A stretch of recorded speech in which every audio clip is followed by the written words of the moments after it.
Selamat pagi Bapak Ibu yang kekasih di dalam Tuhan Yesus Kristus. Pagi hari ini saya Eko Wayu Suryaningsih kembali menyapa dengan kebenaran firman Tuhan yang terdapat dalam Matius 12 ayat 34b sampai 35. Matius 12 ayat 34b sampai 35. Karena yang diucapkan mulut meluap dari hati.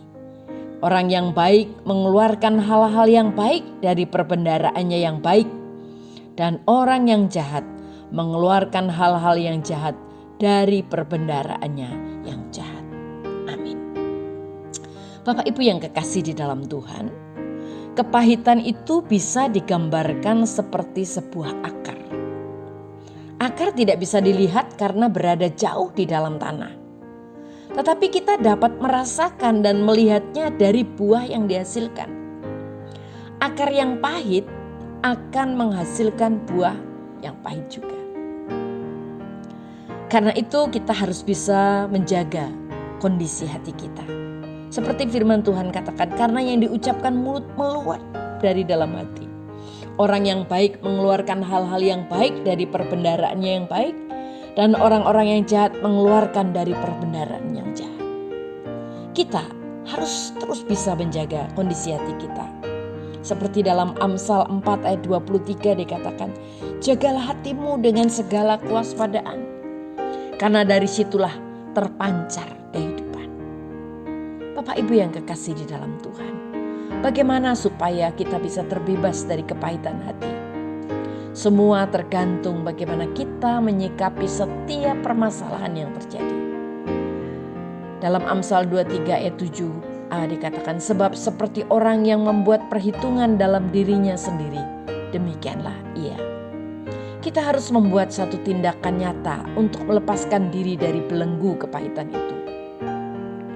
Seperti Ibrani katakan, janganlah supaya jangan ada seorang pun menjauhkan diri dari kasih karunia Allah, agar jangan tumbuh akar yang pahit. Akar pahit akan semakin tumbuh subur apabila kita hidup jauh dari kasih karunia Tuhan.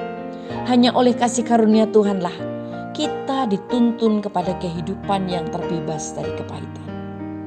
Itu sebabnya dari itu kita bukalah hati kita. Izinkan Roh Kudus memimpin langkah kehidupan kita. Jika kita menyadari bahwa dalam menjalani hidup ini kita tidak sendiri, maka seberat apapun masalah kesesakan atau penderitaan tidak akan membuat kita pahit hati kita. Kita harus selalu ingat bahwa ada pribadi yang tidak pernah membiarkan dan ada pribadi yang tidak pernah meninggalkan kita, yaitu Tuhan Yesus Kristus. Janjinya kepada kita dalam Ibrani 13 ayat 5b, aku sekali-kali tidak akan membiarkan engkau dan aku sekali-kali tidak akan meninggalkan engkau. Saat kita membuang segala kepahitan, kita akan mendapatkan sukacita, damai, dan hal-hal yang baik lainnya. Mari hidup untuk kemuliaan Tuhan.